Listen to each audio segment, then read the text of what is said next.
Cette émission contient un langage grossier. Nous préférons vous en avertir.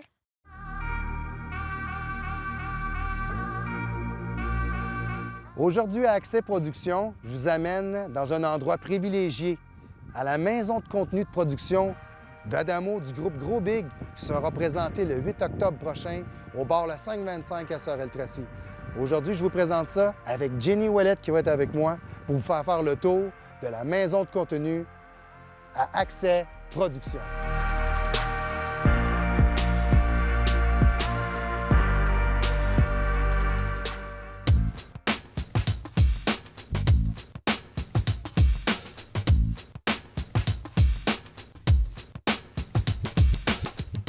What's up?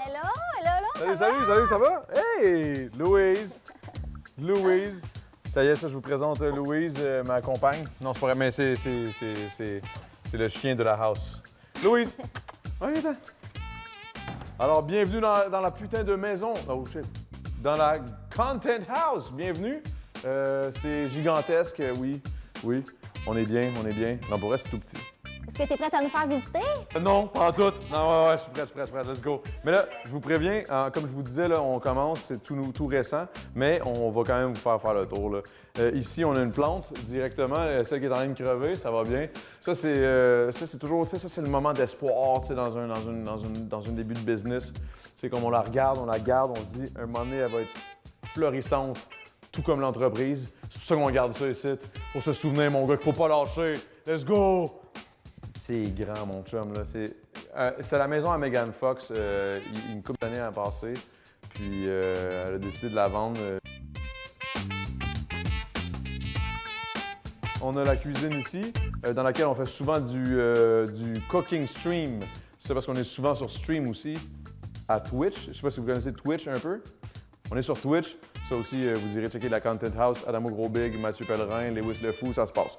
All right, maintenant, il y a des toilettes. Je pense pas que tu veux les voir parce qu'elles sont pas... On n'est pas encore all date sur le ménage. Ici, il y a la légende, le gars qui est derrière tout ça, derrière toute la business. Bonjour. Salut, Oswald. Oswald, on l'appelle a.k.a. Business. Il y a pas... Je vous présente Business. All right, let's go. On continue ici. Ça, c'est comme une grande pièce que souvent on fait des tournages. Il y a des tournages de toutes sortes. Que ce soit du karaoké, que ce soit du unboxing, que ce soit un événement, un party, que ce soit... on va appeler une astrologue, puis elle va se pointer, nous expliquer des affaires. Il va y avoir une boule de cristal, je vais dire des mots à dire à la... En tout cas, whatever. Il y a plein d'affaires qui se passent ici. Puis on change l'environnement à toutes les fois qu'il y a des tournages différents. On se focus, on s'arrange par rapport au concept qu'on va avoir trouvé pour créer du contenu. Et d'ailleurs, il y a aussi d'autres mondes qui viennent avec leur propre concept pour tourner ici. Alors ça, c'est super le fun. Il y a plusieurs créateurs qui viennent ici. On a une belle équipe. Ici, c'est la poubelle. C'est là où tu jettes pas de carton, pas de papier, pas de nourriture ou tout ce qui est... ça va? Tu rentres dans le mur, Big? Correct. All right. Parce que nous, on est beaucoup sur le compost. On est sur le recyclage énormément. On est sur la consigne. Un petit peu plus loin ici, je ne sais pas si vous voulez aller jusque-là, mais il y a comme un petit ruisseau. C'est super beau. C'est relax. Quand tu fais un trip de moche, là, ça le fait en crise. Ici, il y a un homme. Il y a toujours un homme ici. Un homme en chess. Ça se passe. Ici. Ouais, c'est filmé. Alors, on a un petit gym qu'on s'est créé. Évidemment, vous voyez toutes les boîtes, tous les cossins. Mais ça, c'est parce qu'on reçoit tellement de trucs. Là, ici, on commande, on est en train de monter ça. Fait que c'est normal qu'on ait un petit peu de rebut, quoi. Là, vous allez capoter ben raide. Là, tu vas capoter. Parce que là, on va monter là où ça se passe, les vraies affaires. Je peux pas vous montrer toutes les autres pièces parce que c'est privé. Mais je vais vous montrer la mienne. Puis là, c'est là que ça se passe. Oh. Ça, c'est la raison pour laquelle je vis. Non, pas vrai, mais ici, j'ai mon bonsaï. Un gigantesque bonsaï. Pour vrai, il est pas petit. Il est beau, il est magnifique, puis j'ai de la chance grâce à lui. J'y crois. Je sais pas à quel point, mais j'y crois, pour vrai. Croyez-vous ça, les autres, les bonsaïs? Je crois bien des affaires, moi. Ouais, hein? Mais En je tout l'aime, cas, je lui, l'adore. Au moins, il meurt pas. Non, comme lui, ta lui, plante en mais bas. ça c'est moi, ça c'est moi qui s'en occupe. Puis comment tu fais pour t'occuper de lui? Comme ça prend combien d'eau? pis tout? C'est pas si compliqué que ça. Un bonsaï, c'est quand même assez simple. Faut que tu l'arroses, faut que tu coupes une coupe de les gourmands, faut que tu enlèves une coupe de petites branches une fois de temps en temps. Tu t'assures que la terre soit humide, mais pas trop mouillée, parce que sinon, c'est ça. Mais là, tu sais, je dis ça, puis je suis pas un professionnel. Là. Sûrement qu'il va y avoir du monde. De quoi tu parles? Pas de même! Mais, tu sais, Internet, c'est Internet, hein. Fait que je suis habitué, mais je te dirais que j'en prends soin. J'en prends soin. Oups! Il est en train de crever, mais c'est pas... Non, c'est pas grave. Montrez-moi. S'il vous plaît, montrez-moi, montrez-moi. Voulez-vous bien montrez-moi, montrez-moi. Oh oh. S'il vous plaît, montrez-moi, montrez-moi. Oh, voulez-vous bien montrez-moi. Nous sommes présentement dans le... Ben écoute, le coin intime d'Adamo, hein, qu'on peut dire, c'est ton spot à toi. C'est ici que tu regardes, on voit sa collection ici, là, de Dragon Ball et tout ça. Là. On est vraiment là dans l'intimité, dans le coin streaming d'Adamo ici. Là. Ça, c'est mon spot, Big. Moi, je suis bien ici. Moi, je me sens chez nous ici. Je me sens chez nous, mais c'est pas chez nous. Je suis chez nous. Là. Fait qu'écoute, Adamo, j'ai quelques petites questions quand même à te poser. Là. Premièrement, tu viens de où? Dans quel coin t'es né? Moi, mettons, je dis tout le temps Longueuil, whoop. Mais la vérité, c'est qu'en fait, je viens de Greenfield Park. Greenfield Park qui est anciennement... Là, aujourd'hui, c'est un arrondissement de Longueuil, mais à l'époque, c'était une ville. Greenfield Park, je suis né Là, on y va-tu jusque-là, genre? Oui. On va t'emmener jusqu'à Sorel, même. Ah ouais, pour vrai? Oui, on t'emmène jusqu'à Sorel. On part part, là. loin, là. OK, parfait. Mais je suis né à Royal Victoria, à Montréal, mais j'ai grandi à Greenfield Park la majorité de ma jeunesse.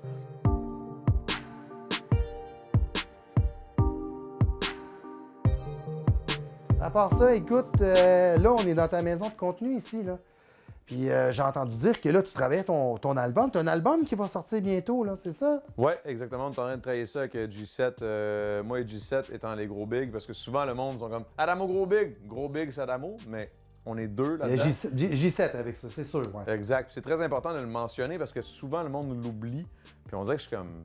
Voyons, si on est deux dans le gros big, là. Moi, je chante le refrain de La route est longue, je chante pas toute la toune. Fait que, bref. Fait que moi et G7, on est en train de travailler sur le 3e album. Ouais, ça va super bien. On est rendu, je te dirais, à une bonne dizaine de tunes. Mais évidemment, il va falloir passer le tamis là-dedans, savoir qu'est-ce qu'on veut garder, qu'est-ce qui est le meilleur pour ça. Mais ouais, ça va super bien. Puis je pense que ça va être... Ça devrait sortir en... J'ai pas le goût de donner de date, mais je te dirais 2023. 2023 dans ce coin-là, c'est ça? Ouais. Si je suis au camping pour une bonne petite pause, j'ai mes petites toasts, mes grosses guimauves, pas de question qui se pose, je fais des mojitos. Mais mettons que ça ressemble, j'ai pas ce qu'il faut. Je suis là pour triper. C'est-tu sérieux ce que vous faites ou c'est un album humoristique? Des fois, on ne sait pas. C'est-tu du sérieux qu'ils font ou ils s'engagent sur un côté plus humoristique? Ben, ça, c'est bon comme question parce que je te dirais que les gros bigs, le duo, c'est comme une énigme. Tu sais jamais vraiment, on sort une toune, il va y avoir une chanson qui va sortir, le monde va les checker souvent par énigme de savoir genre qu'est-ce qu'ils vont sortir ce coup-là. Parce que des fois, il y a des tunes super sérieuses, à un autre moment donné, il y a de quoi de vraiment ridicule, d'autres fois, il y a de quoi de semi-ridicule, d'autres fois, c'est super rap, des fois, tu sais jamais vraiment à quoi t'attendre. Tandis que les artistes de gros big, G7 et Adamo, chacun solo, il y a plus une direction artistique bien définie. Ouais. Tandis que gros big, là, c'est pas défini, c'est une énigme, tu sais pas qu'est-ce qui va se passer, tu sais pas qu'est-ce qu'on va sortir, tu sais pas où est-ce qu'on s'en va.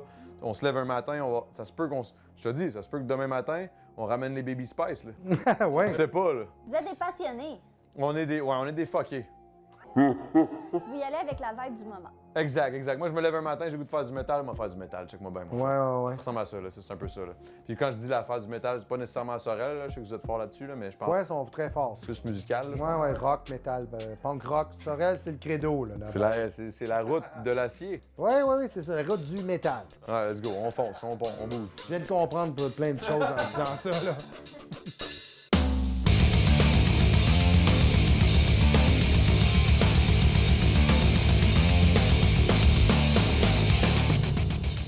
Ce qui m'a amené à faire du rap, je te dirais que ça a été C'était mon meilleur chum, un de mes meilleurs chums à l'époque quand j'étais tout jeune, Mathieu Dalpé, man, et on l'appelait Doug. Il faisait du breakdance.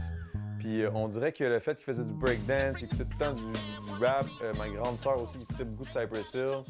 J'ai comme tombé un peu en amour avec le rythme, le beat, la bass, le ci, le ça, côté musical à la base. Puis après ça, j'ai comme catché qu'il y avait un côté aussi de parolier que je trouvais intéressant, puis que c'était pas comme les paroles de la musique que ma mère écoutait, exemple. Tu sais, que c'était plus cru, c'était plus vrai, c'était pas nécessairement vrai, mais plus... C'était plus cru, tout simplement. Puis j'étais comme, ah, c'est ça. C'est ça, là.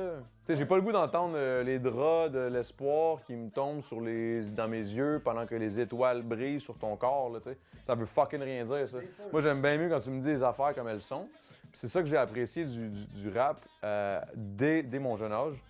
Puis il fut une époque aussi où mon père est décédé. Puis là, j'ai commencé à écrire, tu sais, pour J'ai commencé à faire de la poésie à quelque part. Je sais pas pourquoi ça a sorti tout seul, mais j'ai commencé à écrire. L'esprit d'écrire. Exact, à quelque part. Puis souvent, je me suis perdu dans des cours de mathématiques à écrire des trucs au lieu d'étudier la matière qu'on enseignait à ce moment-là. Mais... Fait que t'avais déjà ton côté artiste était en toi, là. I guess qu'il était en moi. Je pourrais pas dire qu'il était en moi puis je l'ai toujours senti. Puis tu sais, ça serait de la bullshit de dire ça parce que je pense que je l'ai plus travaillé. C'est pas acquis. C'est plus... non, c'est pas inné. Inné, mais c'est acquis en travaillant. Ouais, exact. J'ai travaillé là-dessus. Puis à un moment donné, là, j'ai commencé à comprendre, c'est comme le mélange de comme quand j'écrivais, ça me faisait du bien, / le hip-hop, / les lyrics. Puis là, j'ai décidé, ah, you know what? Je vais essayer. J'ai commencé à gosser là-dessus. Puis évidemment, il y a aussi l'entourage. Hein? Ça, c'est une question d'entourage beaucoup. Ouais, j'ai quand même grandi à Greenfield Park, là, justement, ça arrive ça de Montréal. Le rap était très populaire. T'sais, à cette époque-là, il y avait des Yvon Crever, les Rois Enoch, c'était Sans Pression, SP, la Rive-Sud. C'était très, très populaire, là, ça Rive-Sud de Montréal, le hip-hop. Il y a beaucoup de monde Casper puis dans ce temps-là. Fait que tu sais, veux pas. Puis moi, j'étais dans la même école que Snail Kid, un gars de Dead Obies, avec son grand frère Jamai. Il y avait Monkey, il y avait K6A, il y avait du Graph, il y avait tout. Puis j'ai grandi avec eux autres, fait que tu sais...